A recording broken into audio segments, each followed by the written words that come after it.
This is CBC Vancouver News.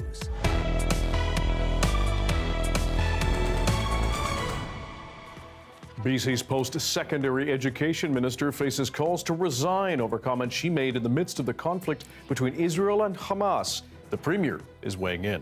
Also, it's very, very difficult buying groceries. Have to plan on going somewhere else outside and arranging for a ride. Some Richmond seniors are struggling to find affordable food after a long-time grocery store burned down. And have to leave within 4 days. That was a little jarring. A homeless encampment at a South Vancouver park is dismantled amid fire concerns. Some campers wonder where they'll go next.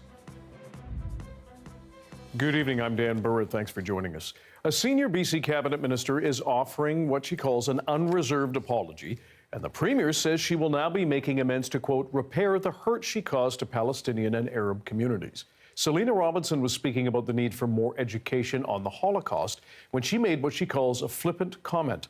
But as David Ball reports, some critics want her to resign. Israel was offered to the Jews who were misplaced. BC Post-Secondary Education Minister Selena Robinson, speaking at an online panel hosted Tuesday by Jewish advocacy group B'nai B'rith. It was a crappy piece of land with nothing on it. She apologized in writing Thursday, admitting her comments were disrespectful, saying, I understand that this flippant comment has caused pain and that it diminishes the connection Palestinians also have to the land. I regret what I said, and I apologize without reservation. Premier David Eby accepts what he calls her unequivocal apology, but on Friday faced more questions. The minister crossed the line as a member of cabinet. She made remarks that were wrong, that were hurtful for a community that increased divisions.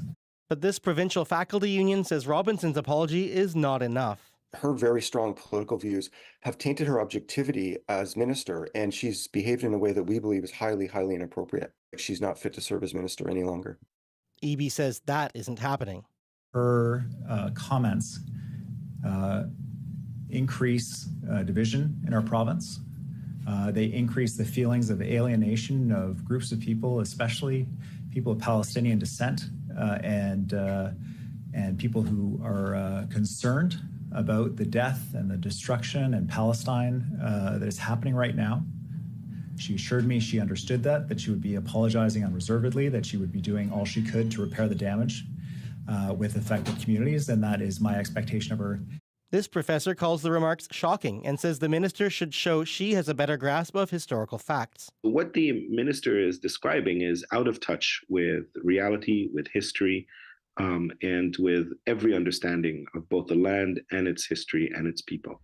People on both sides of the conflict are impacted, according to this historian who says Robinson's comments undermine Jewish and Palestinian connection to the land.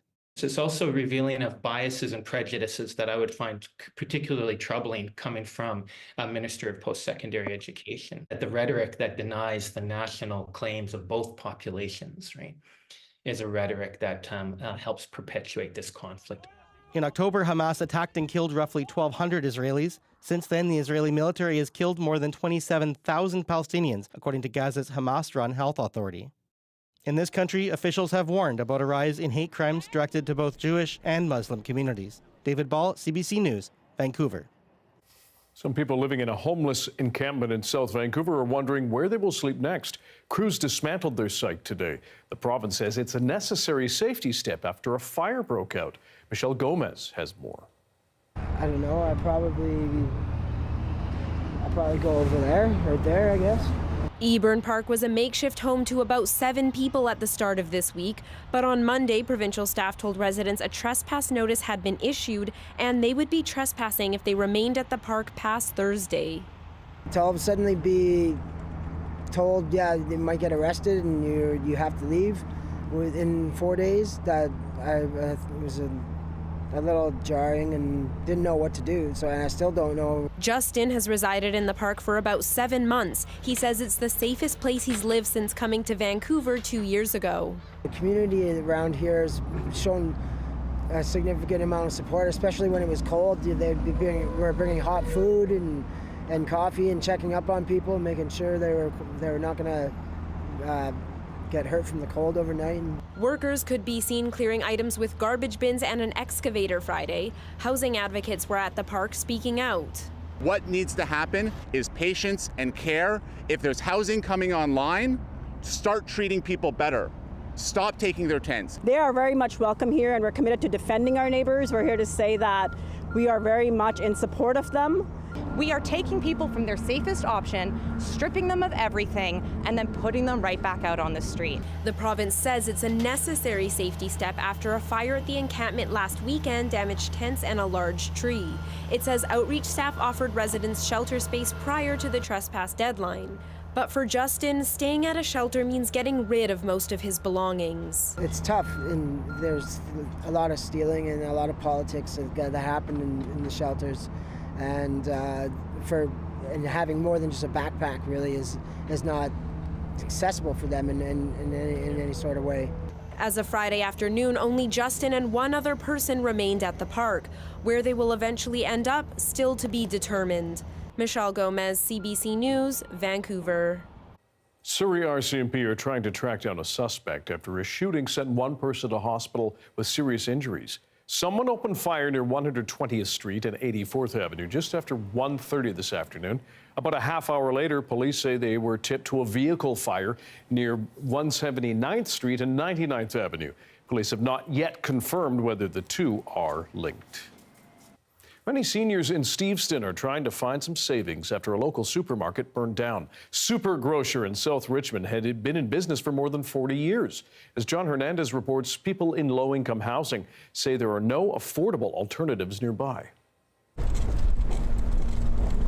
Gerald Lindsay is off to buy some groceries, but he says the trek is a lot harder than it used to be. So now I have to use my chair to go about 4 blocks to save on. I have to sort of choose my way and go through parking lots and stuff. For years, Lindsay would shop at the family-run Super Grocer.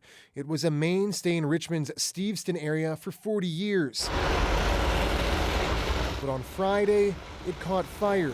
It didn't take long before the building was completely destroyed. It sort of changed my life because I live in the building across the street and I'm in a wheelchair for a while.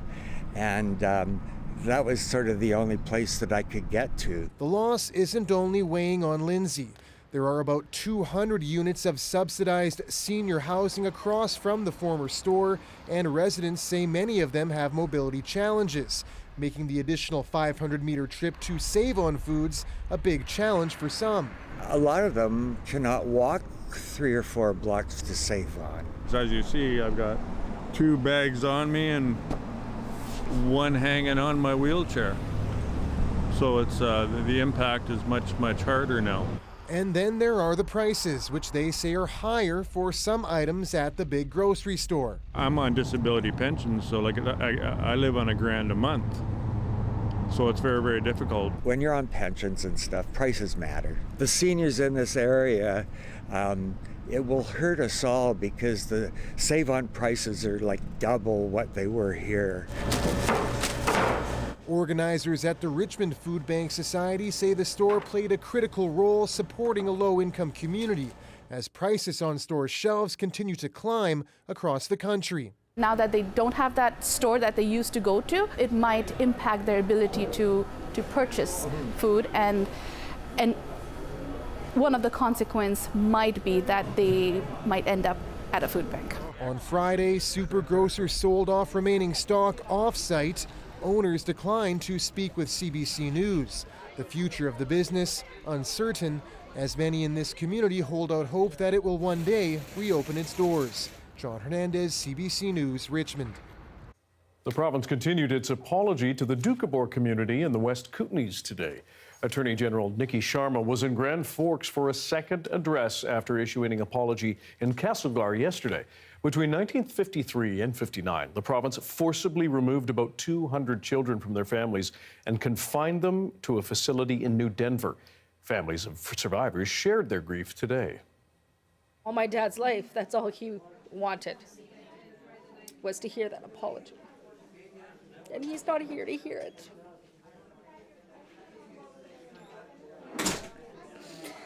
Not physically, but I'm hoping now he can finally get a little bit of rest.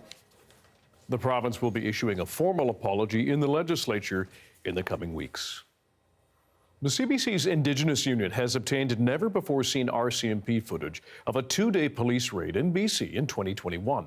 It shows officers arresting people at Coyote Camp on the Wet'suwet'en territory. As Jackie McKay reports, dozens of people were arrested for blocking work on the Coastal GasLink pipeline. CBC Indigenous has obtained RCMP footage that has never been made public before.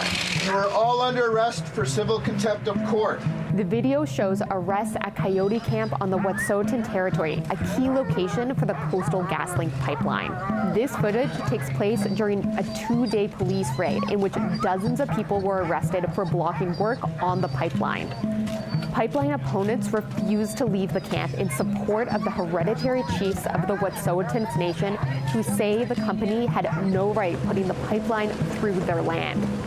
One of the most public Wet'suwet'en faces of the movement is Slato, also known as Molly Wickham. She was arrested with Shaylin Sampson, a Gitxsan woman with Wet'suwet'en family ties, who was also being outspoken about the pipeline. Choking me. You're choking me.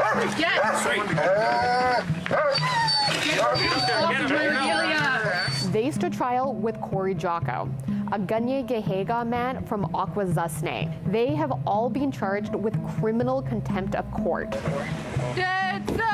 Sampson is shown here, singing as she's being taken into custody. Is there room? I don't know. Let's go this way. All three were found guilty of those charges and are now in an abuse of process application before the court, alleging RCMP used excessive force and mistreated them while in custody. Despite the blockade's efforts, the pipeline construction is complete. The Canadian Food Inspection Agency confirms chronic wasting disease has been found in 2 deer in the Kootenays. The deadly illness has been rapidly spreading through Western Canada, but this is the first time it's been seen in BC. It also affects moose, elk, and caribou. BC officials had set up an enhanced surveillance program to try to reduce the risk of the spread. Both BC cases were discovered south of Cranbrook. People there are asked not to feed or eat deer or handle their carcasses. This weekend could be traffic gridlock in downtown Vancouver. The Lionsgate Bridge, Stanley Park Causeway, and the Georgia Viaduct will see lane closures both days. Here's what's happening. In Stanley Park, the city is still removing thousands of dead and damaged trees hit by a moth infestation. Tomorrow, a partial closure between 7:30 a.m. and 2 p.m. means pedestrians and cyclists will be detoured through Stanley Park to the east side of the causeway. On Sunday, a full closure from 7:30 to 11 a.m. will see the Lionsgate Bridge and Stanley Park Causeway closed to vehicles, bikes, and pedestrians. After 11 a.m., it's down to single-lane closure as cyclists and pedestrians are detoured through the park again to the east of the causeway. Meanwhile, the Georgia Viaduct will be closed in both directions Saturday and Sunday between 6 a.m. and 8 p.m. It will be down to one eastbound lane from 8 p.m. to 6 a.m. both days. A tower crane is causing those closures. We have some sad news to share in the entertainment world. Carl Weathers, who gave us Apollo Creed, Action Jackson, and played for the BC Lions, has died. The whole world's gonna see the real Apollo Creed. Lightning fast and hard to catch. No playing, no jiving, just business. All right. Weathers' first big role was in the Rocky franchise as Balboa's nemesis turned ally, the king of Sting, Apollo Creed. A former NFL Oakland Raider and CFL BC Lion, Weathers was a natural fit for muscle-bound action roles, but later audiences would see his gift for laughs in Happy Gilmore and Arrested Development. In 2019, he played underworld fixer Greef Karga in the hit series The Mandalorian. Arnold Schwarzenegger posted a photo of the two from the set of Predator, calling Weathers a legend. Weathers also spent time in Vancouver shooting the crime drama Street Justice with Canadian actor Eric McCormack in the early 90s. When we think of Rocky, when we think of that he was the tough guy, he seemed to be almost heartless as a character. But at the end of that thing, you saw in his eyes that he respected Rocky Balboa. And that's kind of the feeling I'll always take with me is that's what he gave me. Weathers' manager and family say he died peacefully in his sleep on Thursday. Carl Weathers was 76. Good night, Apollo. What day is this? It's February 2nd. Groundhog Day. Imagine having to relive the same day again and again. What would you choose? Next.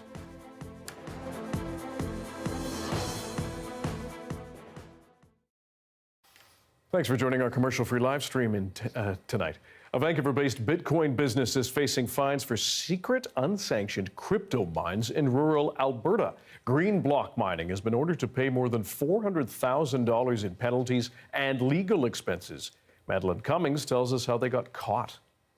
The Alberta Utilities Commission has ordered a Vancouver company to pay hundreds of thousands of dollars for operating power plants without approval.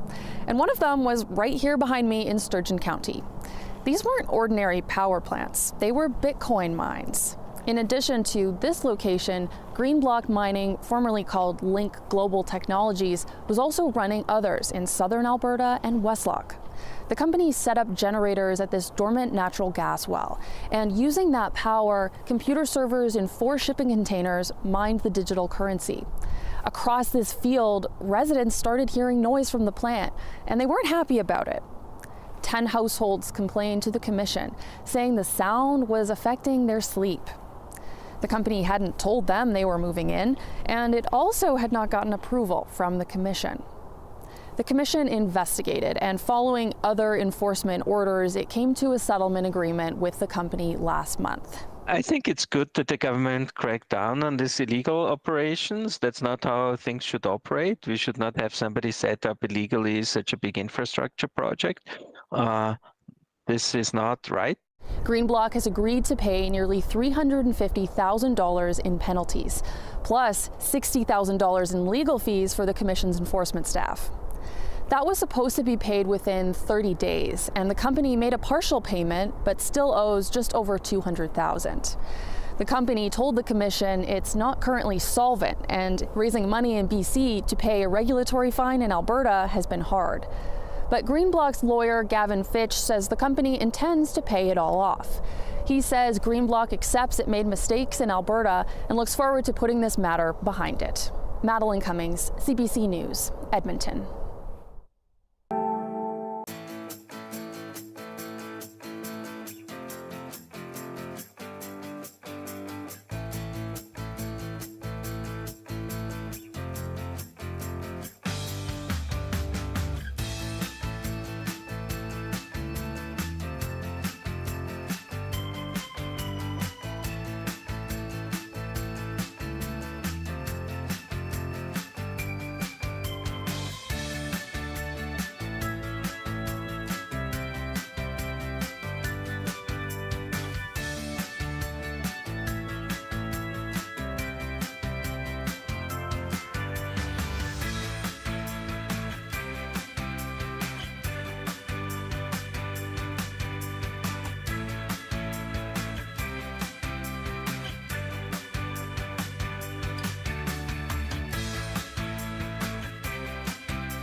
Today did mark Groundhog Day. In that classic movie of the same name, Bill Murray is forced to live the same day over and over and over. So we wondered, what day would you choose to repeat if you had to? Kara's hog hit the ground to find out. If you could live one day over and over and over again, just like Bill Murray in Groundhog Day, what day would you choose? See the groundhog? Yeah. Think it'll be in early spring. Didn't we do this yesterday? I don't know what you mean. Don't mess with me, pork chop. What day is this? It's February 2nd. Groundhog Day. I'm in downtown Vancouver. I'm going to ask some people that question. If you could live one day over and over again, like Bill Murray in Groundhog Day, what day would you choose? My wedding day with my wife. Aww. Yeah, for real? Yeah. Maybe the birth of my son second, but yeah, definitely getting married to my wife. And where did you get married? We're getting married at some Korean church. Had a reception at Bricks, and I don't even remember the date because it went by so fast. But so is that maybe why you want to do it again, because it went by so quickly? Oh, actually, I don't know. Yeah, I think so. If you could relive one day, what day would you choose? The day I was born. Great answer. And why is that? Because that's when I got life, so that was the greatest day of my life. Maybe Christmas Day when I was a kid. I think that'd be a good one. And what made Christmas Day when you were a kid special that you'd want to relive it over and over and over again? Just being with family, being excited to open presents, that kind of thing. Yeah. Do you have one specific present that you remember from being a kid? The first Nintendo Entertainment System that we got in 1990, I believe. Yeah. And what game did you play incessantly on that? Mario and Duck Hunt. Yeah.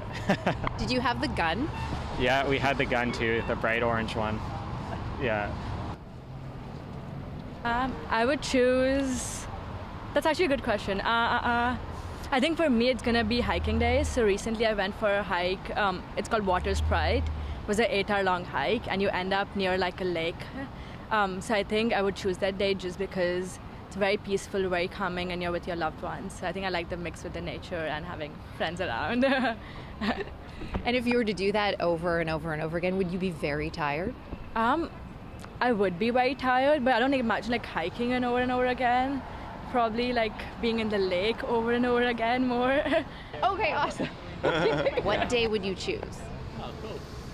I would choose 4th of July. 4th of July, yeah. Neighbors come out like and have fun, and there's so many games and fireworks. Yeah, summer, heat. I like that. And so where are you from? I'm from Denmark, actually. I have some relatives in California. And then we just went out, and the whole neighborhood just went to one place, and cold beers. It was really cool. Yeah, yeah.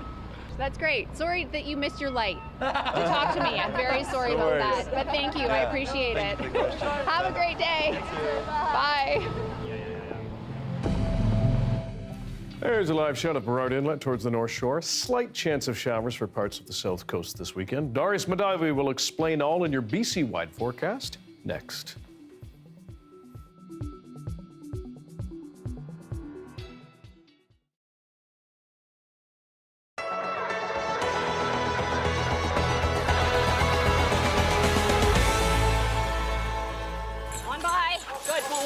You don't get into this if you're not an adrenaline junkie. Skijuring comes from the Norwegian term for ski driving, and the idea is that you connect yourself to an animal. Originally, horses and reindeer were used, and now the sport's evolved to include dogs. Typically, you want to be on a nice, wide-groomed trail using cross-country skis. Traditionally, skate skis are used more in competition, though, you know, if you're just getting started, classic skis are possible. And then you want to connect yourself with a bungee line to a dog that's fitted with a nice harness. Ideally, the dog's going to stay out in front of you on the trail and pull you as you ski. I started about, I would say about 2.5, maybe 3 years ago now. I was walking with my dog one day, and she got super excited and started spinning around on a leash and pulling and wanted to run really fast. So I kind of said, you know what, we got to find a way for you to be able to run as fast as you want. I definitely recommend all new people who talk to me about it that they always learn all the groundwork on the ground on your feet first, because your feet are the best brakes that you have. So don't attach your dog to you while you're skiing if they don't know all the cues like left and right. Teaching an emergency stop was a big one for me too, because when my dog likes to get going, she sprints. Traditionally, mushing, we use G for right turn, paw for left turn, but really it's any command that you pick as long as you pick it and you're consistent with it. Walking on the sidewalk in our community, I hit a section where the sidewalk's going to turn right, I'm going to say G, and then I'm going to start traveling G until dog follows. Lots of praise. So that's how we start to teach them those commands. The purpose-bred dogs we have are called Eurohounds. They're Alaskan Husky Pointer Greyhound blends. But really any dog that's physically fit and healthy can participate. My sister has a 4-kilo miniature dachshund that I take out on the trail. Is he going to pull me at the same power? Obviously not. I have to help, but he loves to run, he loves to be outside, and so he gets to be involved. My dog is Charlie, and he's a Kelpie Rottweiler cross, and then I have a rescue Border Collie too. This is my 3rd winter skijoring. We're in ski lessons right now, learning the basics. It's a great way to learn rather than just trying to learn yourself and watching YouTube videos online or whatever. It really pays to get a coach or a teacher to help you. It's been such a fun experience to learn alongside her, and you kind of look back and you realize how far you've come and realize that you have progressed. And it is such a team sport because she can't pull me uphill by herself. I have to push with her. Dog mushing does tend to get a bad rap. We go out there because we love to spend time with our dogs. We love to see them having fun. The most happy dogs you'll see on the planet are the dogs that are allowed to run to their heart's content. So that's the biggest thing for me.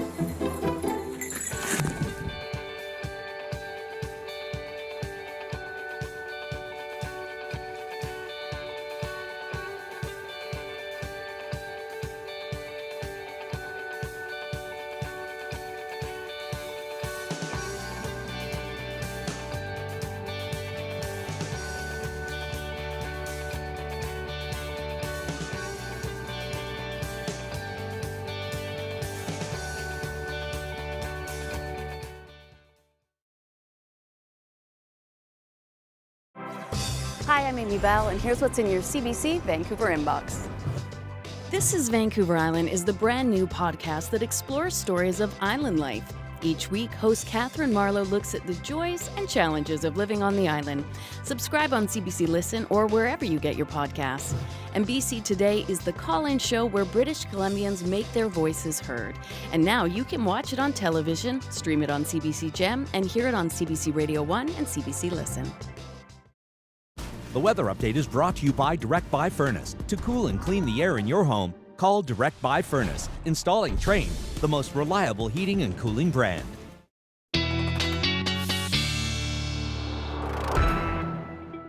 Science and climate specialist Darius Madavi has our BC-wide weather forecast as we jump into the weekend. What do we get? It's going to be pretty nice, unless you're planning to go skiing or snowboarding or do some sort of mountain activity. I don't have much snow on the way, but it's looking much nicer than it has been. I've got some nice photos from across BC here in Vancouver, just from some of our colleagues that sent them over to me. This is here in Vancouver just a few hours ago during that sunset. You can just see below that cloud, which is beautiful, as you and I, Dan, were here grinding away. Here is Victoria, beautiful rainbow arching over parts of the city, so a nice view there as well. And in Kelowna, oh, a beautiful view over the lake. And it's blue skies after around 10 days of cloud in Kelowna without even a hint of sun. Must have been a nice break from all that. So not too bad. In the days ahead, we're starting to cool down, but we get some clearer skies across much of the province, so a bit of good news there for people that have missed the sun. Here you can see that's cold spreading, real big drop for central BC tomorrow, and then a bit of a slower decline for parts of southern BC, but we will see a return to precipitation down here. As we see those freezing levels continue to drop, more and more of it will fall as snow, but again, for the south coast, not too much good news because it's going to be pretty dry. Where we really do see the precipitation is in the southeast this weekend, where we do get some snow, so a little bit of good news for the mountains there, and then up in the northwest, where it's really most of it is going to be coming pretty soon. So if we zoom into the south coast here, not really too much more on the way. And then if we go to our conditions tomorrow, looking pretty similar to Sunday. We see a little bit of rain possible, really just scattered showers for parts of the south coast, but it's going to be very minimal. And then if you look in the south, that's where we see a little bit more precipitation.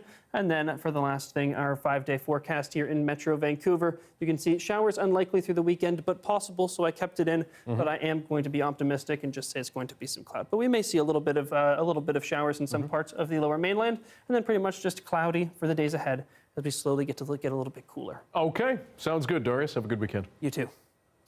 That is your late news for Friday. Thank you for joining us tonight and this busy week. For news anytime, check our website, cbc.ca/BC. Your next local news is tomorrow morning at 6:30 on CBC Radio 1. And Janella Hamilton will have your late news tomorrow night in the chair at 10:30. Good night. Enjoy the weekend. Stay safe.